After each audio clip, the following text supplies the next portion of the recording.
Hello, I'm Amber Henry. I study Druidry, and a lot of people have come to me and asked me if I could let them know a little bit about my path. And so I'm happy to share what I know. I've been studying with OBOD, which stands for Order of Bars, Ovates, and Druids, for about 6 years now. I'm in the Bardic class, which is the ones that do the poems, the songs, the art, the creative ones. And we share our work to promote peace and love.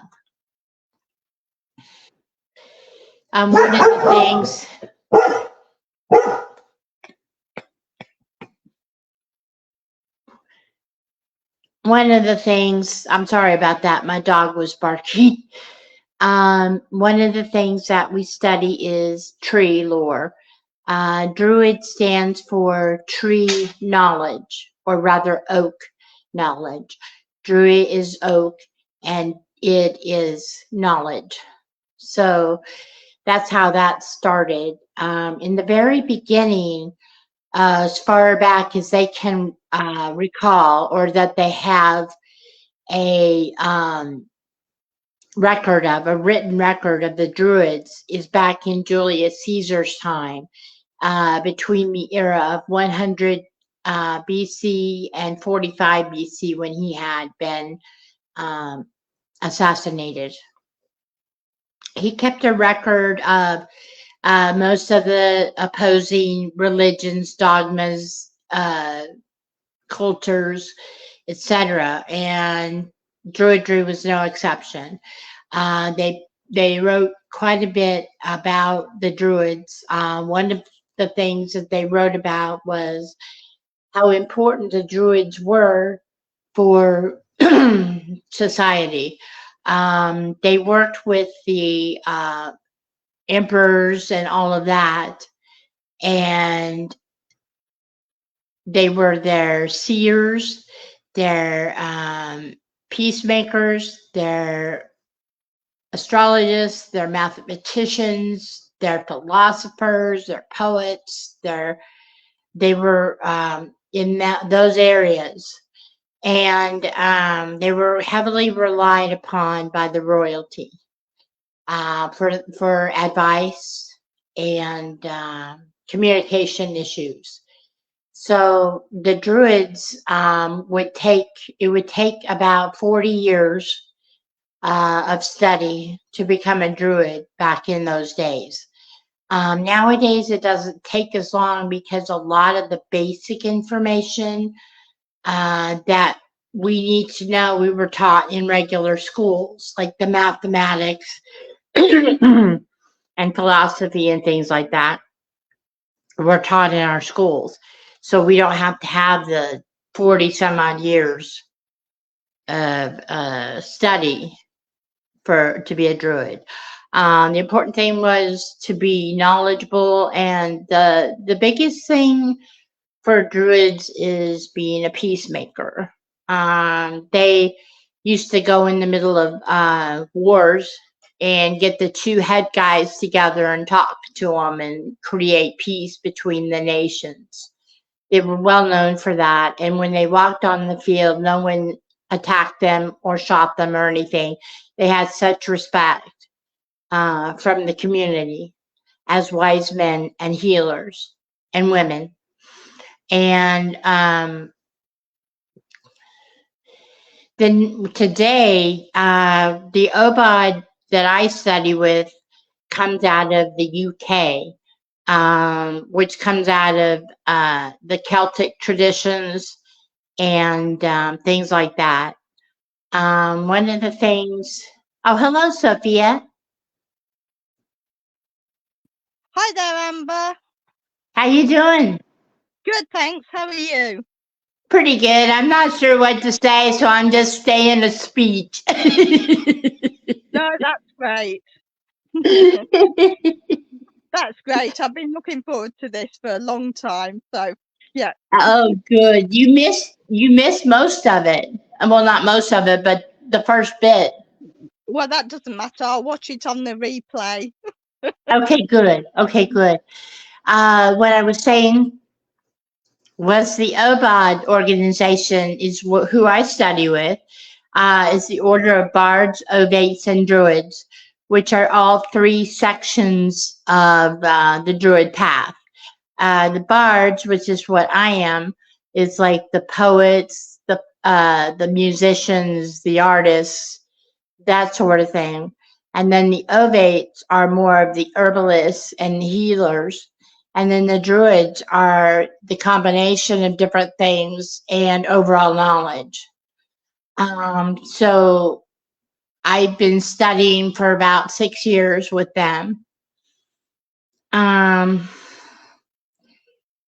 they came about was there was a Druid called Ross Nichols, and he studied in the UK under a grove and wrote down many materials. He did a lot of research and this and that and the other, and just found all kinds of information.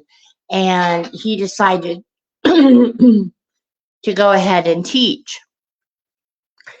Well, the head of the order, Philip Cargom, now was a child when he got with Ross Nichols. And Ross Nichols taught him about Druidry, how to live as a Druid, the different techniques that he needed to learn, and different things like that.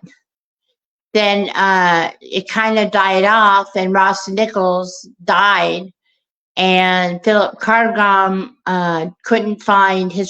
needed to find his records. So they found out that they had taken all of Ross Nichols' studies and research and stuff and put them in the garbage. So Philip Cargom had to go there and sift out all the information from the garbage.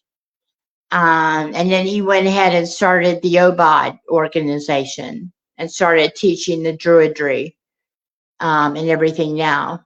Amir Burke is the head of the OBOD now.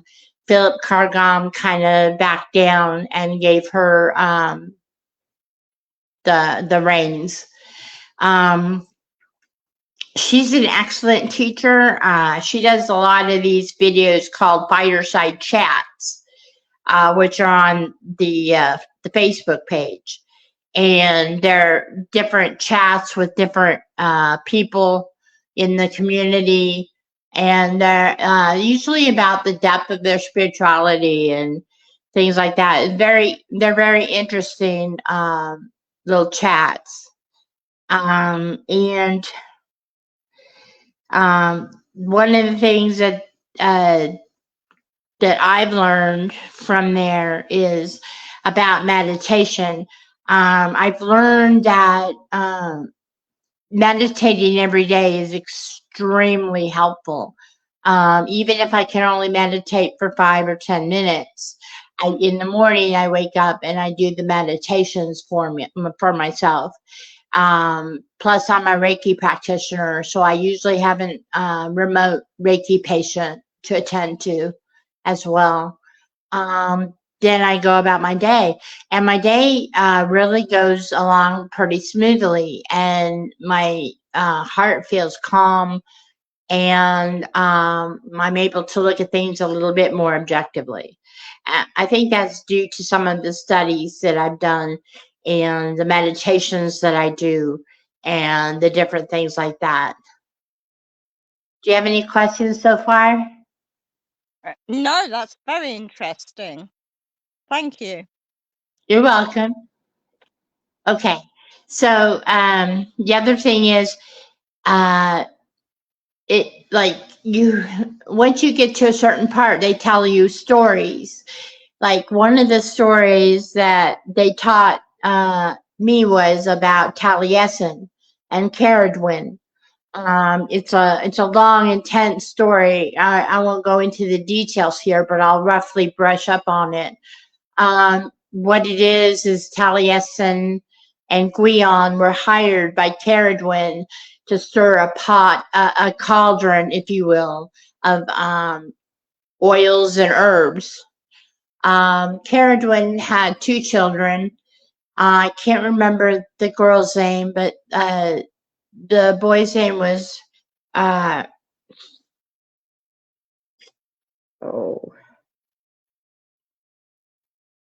I can't I can't remember, but the girl was really pretty, and the boy was kind of homely. So Caradwin went on a search to find something that would help her son. Then she went to the ancient Oriental side and found a concoction they called that would create awen. And so she got the recipe, went back, hired Gwion and Taliesin, and had them stir the pot. You had to stir the pot every day, all day long, off and on, even at night. So they had to take turns stirring the pot for 100 days. Then after the 100 days, the liquid's supposed to be ready and supposed to be given to the boy. And what happened was Caradwin came to check the cauldron, and Gwion was stirring. No, not Gwion, I'm sorry. Taliesin was stirring, and some of the liquid popped up and hit him in his finger and burnt him, and he put his finger in his mouth. All of a sudden, the cauldron just bust open, and all the hot boiling water and herbs and stuff went down the hill. And Caradwin came in just at that time and saw what had happened, and she got instantly angry. And Taliesin turned into a rabbit and ran off, and Caradwin turned into a fox to chase him. Then Taliesin turned into a salmon, and Caradwin turned into a shark, and then Taliesin turned into a raven, and a raven, and then Caradwin turned into an eagle. Then the last time Taliesin changed was into a seed, and Caradwin turned into a chicken and ate him. And then Caradwin was pregnant with him, and then after that, she had the baby, and she put him in wet cloths in a basket down the river. And the fisherman found him and raised him as a son, and he became Taliesin, the most famous poet in the world. And the awen is like a creative spark. That's what the awen is. Like, you know how you look for muses and things like that? Well, this is like the creative spark that they give you.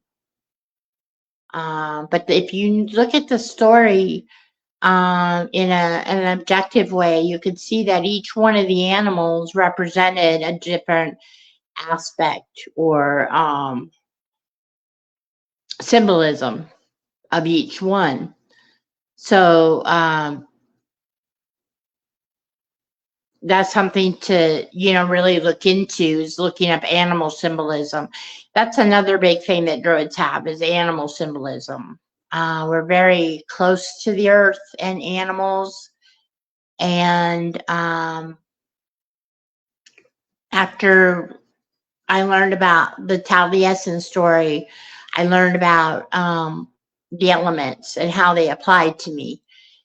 So each lesson took me through each of the elements for about a month at a time. But as it was, there was a lot of synchronicities when I was studying the elements that were happening to me, that matched up with the element I was studying, which was kind of funny. And so I knew the reason it's taken me 6 years is because I've been taking more time with each of the elements than is like told to do. It's an estimated that it's supposed to only take you a year and a day. But each element lasted me longer than that because of the different things that were going on in my life. And I had to learn to live with them, adjust to them, and accept them. And each, uh, so I got kind of stuck in fire. That's where I'm at right now, is stuck in fire. Fire has a lot to do with shadow work and traumas and healing and passion and anger and things like that. So I'm going to say I've been in fire for about a year and a half now. And this last bit has been tough for me. I had a lot of trauma to deal with, and I'm just now getting trauma counseling. So that's part of fire in work. And the other things have been happening in my life as well. Things that are making me learn how to stand up for myself and different things like that. It's very active in my life right now. So I'm in the process of moving it along. Some advice from a friend of mine to help me move it on along is to completely absorb fire, meditate on a candle every day, put symbols of fire all over your house, put volcanic rock around the house, write in a notebook. Like you write in a notebook things like abuse happened to you or whatever upsets you or you think that's bad happened to you. And then on the right side of the paper, you write down all the stuff that you think came out of it. Like, for example, if you were abused seriously as a child, now you have the skills to handle that. Plus, you have the compassion and the understanding that you wouldn't have had if you hadn't have gone through it. So that's one of the things that I'm going through with the Druidry. I'm kind of rambling. Does anyone have any questions? No, Amber, what you've just said is very important to others. Okay. It's part of survivors sharing their experiences and their healing. Always helps somebody else. So no, it's not rambling. And the other thing I wanted to say was, I know they've got this hang up about a year and a day and how long you should take to learn things. But in order to understand it and integrate it fully, it takes as long as it takes for that person. Because we've all had different life experiences.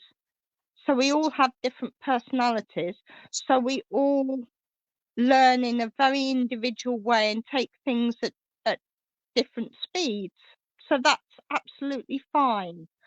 And the last thing that I wanted to say to you was, have you come across fire being representative of truth? Because fire burns away all impurities and leaves only pure truth. I hadn't thought about that particular aspect, but I can understand it and I agree with it. Fire is very cleansing and healing. It's not always a bad thing. A lot of people look at fire like it's a bad thing, but it's really not. It has your survival instincts in it. It has your anger to protect yourself in it. It has your passion, your love, and the truth. Yes, when we think about the first fire on Earth, it was well, the first controllable fire was probably wildfires caused by lightning or wildfires caused by volcanoes. And fire gave us the ability to cook, to warm Yes. ourselves, to protect ourselves, to light the night sky. It has lots of positives to it. Yes, it does. It definitely does. After I get past this fire study, I'm going to try to apply for the ovate next, the herbal and healing. I'm gonna. There's a test you have to take, and then you can be accepted to be studying the ovate grade, which I think is another year and a day. But like you said, it's everybody's individual. You know, just like me, mine was 6 years in so far. But the thing is, like when we went into Earth, I started gardening for the first time to kind of assemble and embrace Earth. And I got so excited when I went to Lowe's to buy plants. I just got so excited about it. And I was buying plants left and right, planting them, watering them, and it changed my whole perspective. Just that particular element, you know, it made me realize peace. I became a much more peaceful person after studying Earth, big time.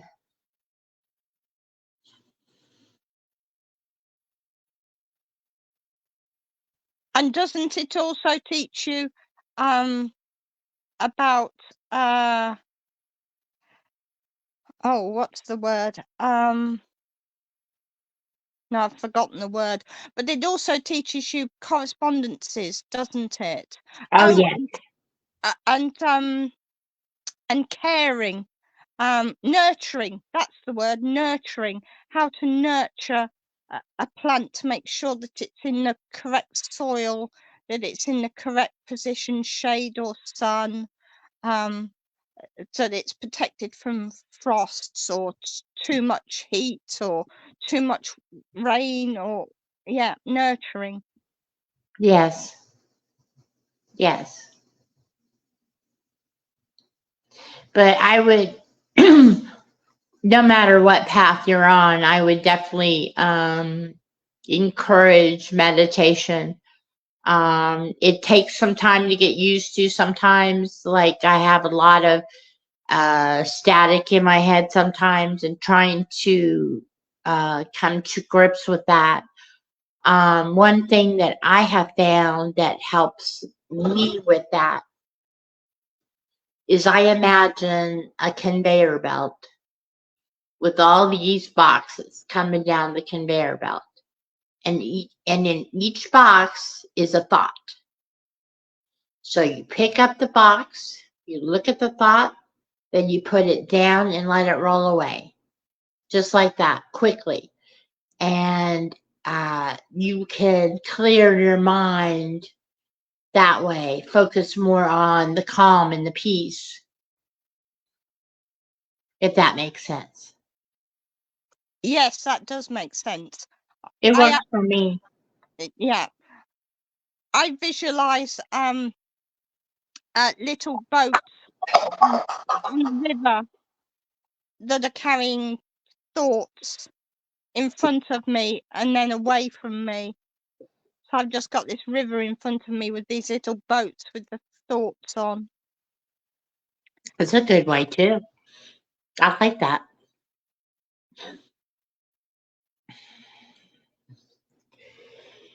I really don't have much more to say than that, unless you have more questions.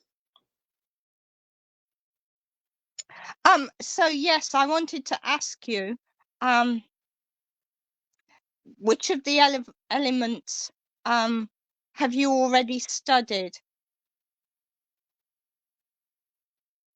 Started what? Which of the elements have you already studied?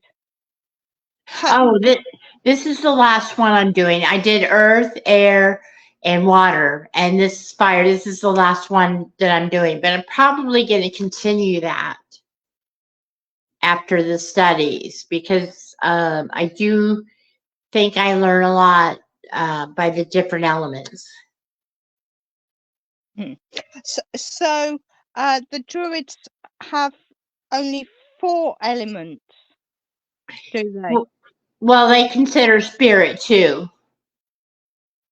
But yeah, well, actually, what they do is they do air, which they call wind, earth, and then ocean or sea.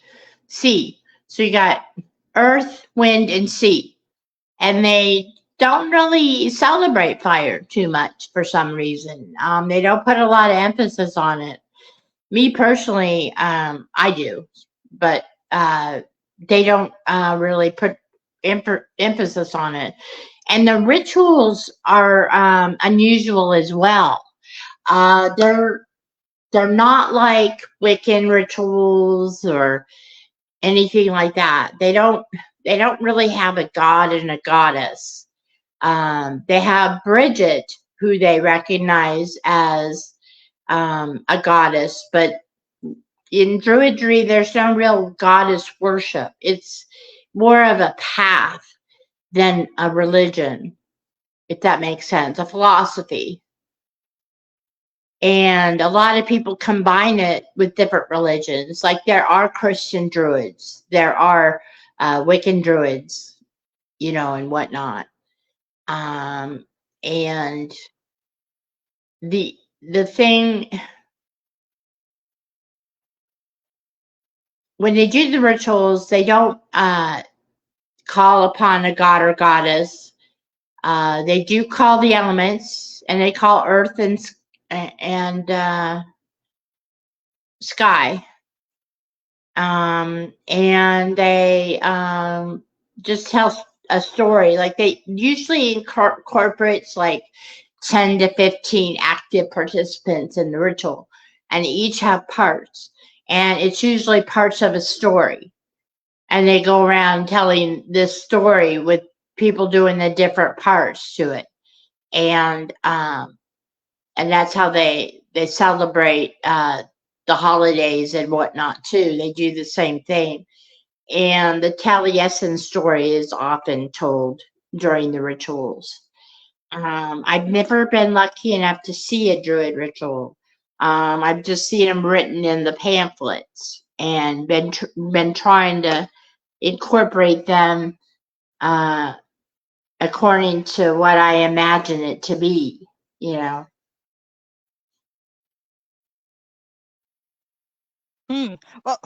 Well, that will have some benefit, won't it? Yeah. You imagining the actual drama of the myth, and also looking into the symbolism, because you said that's important. Yeah, it's good. What you said about the Taliesin story, I immediately thought of the cosmology of sky, earth, and water, the 3 worlds. Yes. Yes, that's how they are. The sky, earth, and water. Yep. Very similar, I guess. I don't know about cosmology, but Um, So the Druids don't, do they have an underworld? no, they don't. They're strictly nature oriented. We believe in reincarnation.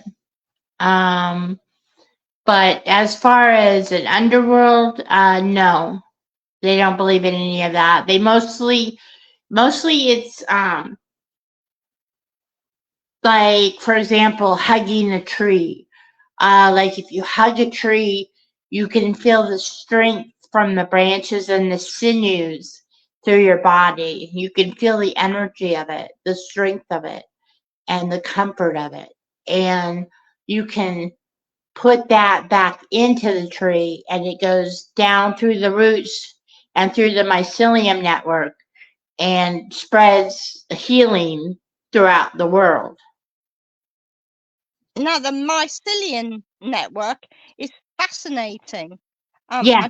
I found out about that last year, and that is incredible because it links all the trees together through the soil.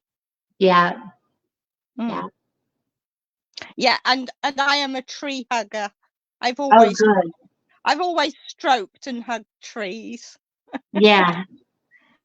Me too. When I taught this class at what was it,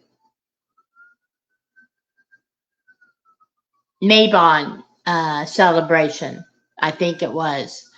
And I taught the class there. There was about 80 people there. And I had everyone stand up and go hug a tree. And then I took them through a meditation with that. It wasn't a quick meditation, but it wasn't real long, but it was enough where you could get the energy going, you know, and that everyone said that was pretty impactful to them. Yes, that does sound brilliant. Yeah. Yeah. I'm not really good with dates and times and names sometimes, but I've got the concepts down. Sounds like me, Amber. I'm like, I don't remember their name, but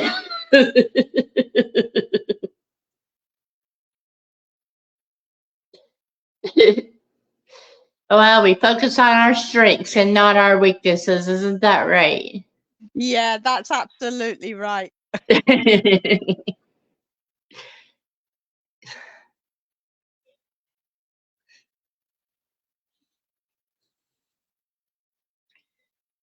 Have you thought about studying with Obad, Sophia?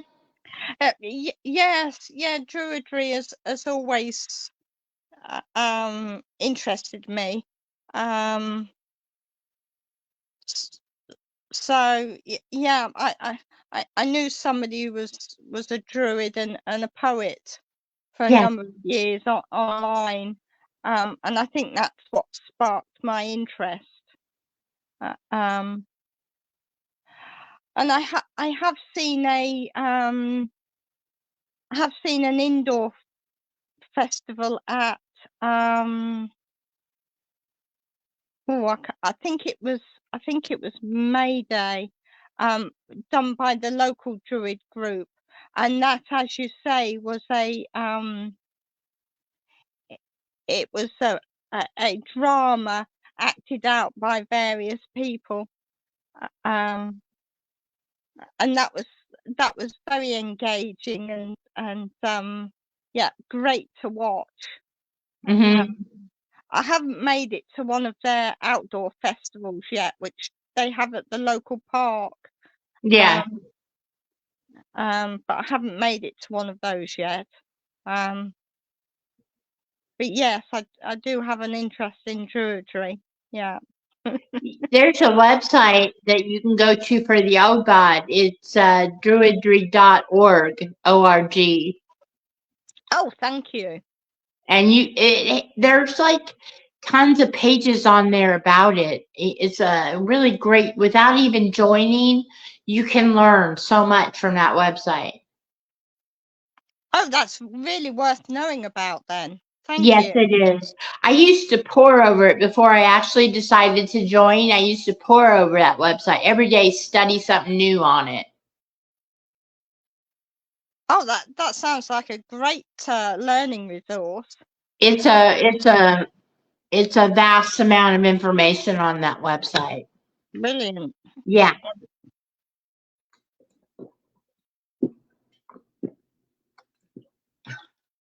So I was thirsty. Well, I don't have any more questions for you, Amber. I don't really have anything else to say that I didn't already cover. No, that was fabulous. Thank you very much for sharing. You're welcome. Okay, take care. Bye, Sophia. Bye, Amber.